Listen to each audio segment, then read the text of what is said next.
Hi friends, welcome back to my channel. ఈరోజు నేను cabbage fry చేయబోతున్నానండి. ఫస్ట్ స్టవ్ వెలిగించుకున్నానండి, ప్యాన్ పెట్టుకున్నాను. నెక్స్ట్ ఇందులో ఆయిల్ యాడ్ చేస్తున్నాను. ఆయిల్ హీట్ అయిందండి. నెక్స్ట్ తాలింపు వేసుకున్నాము.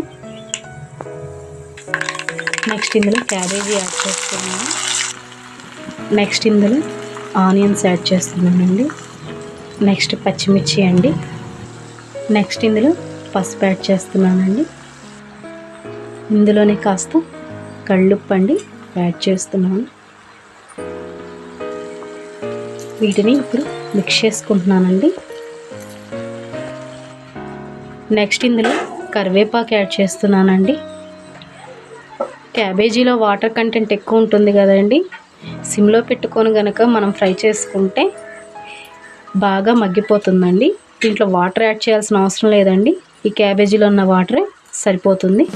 నెక్స్ట్ దీన్ని మనం మూత పెట్టి ఒక 15 మినిట్స్ మగ్గించుకుందాము. చూసారు కదండి క్యాబేజీలో వాటర్ ఎలా వస్తున్నాయో. ఇది సాఫ్ట్ అవ్వాలంటే వీటిలోని వాటరే సరిపోతుందండి. ఒకసారి చూద్దామండి. చూసారు కదండి బాగా సాఫ్ట్గా అయిపోయింది.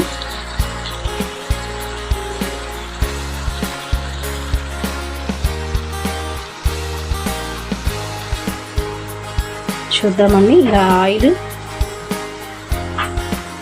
బాగా పైకి తేలాలండి. ఇంకా కాస్త వాటర్ ఉంది. ఇది కూడా వాటర్ ఇంకిపోయేంత వరకు వేయించుకున్నాము. ఇలా మంట లో ఫ్లేమ్లో పెట్టుకుంటేనేనండి క్యాబేజీ ఒక రకమైన స్మెల్ వస్తూ ఉంటుంది కదా, ఆ స్మెల్ అంతా పోతుంది. ఇలా సిమ్లో పెట్టి కనుక మగ్గించుకుంటే. నెక్స్ట్ ఇందులో ఒక చిన్న టమాటా యాడ్ చేస్తున్నానండి. ఇలా మిక్స్ చేసుకుందామండి.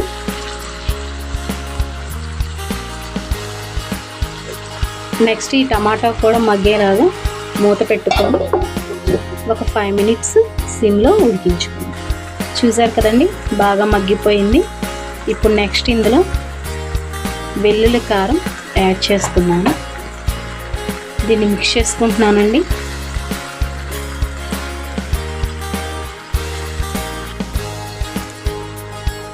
కారం వేసుకున్నాం కదండి.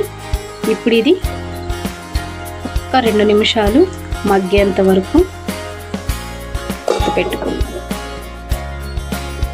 నేను ఛానల్ కొత్తగా స్టార్ట్ చేశాను కదండి, మీ అందరికీ నచ్చుతుందని అనుకుంటున్నాను. దయచేసి అందరూ సబ్స్క్రైబ్ చేసుకోండి, లైక్ చేయడం మాత్రం మర్చిపోవద్దండి. ఇలా ఒకసారి కూర చూసారండి ఆయిల్ సపరేట్ అయిపోతుంది. ఇలా ఒకసారి ట్రై చేసి చూడండి మీరు కూడా.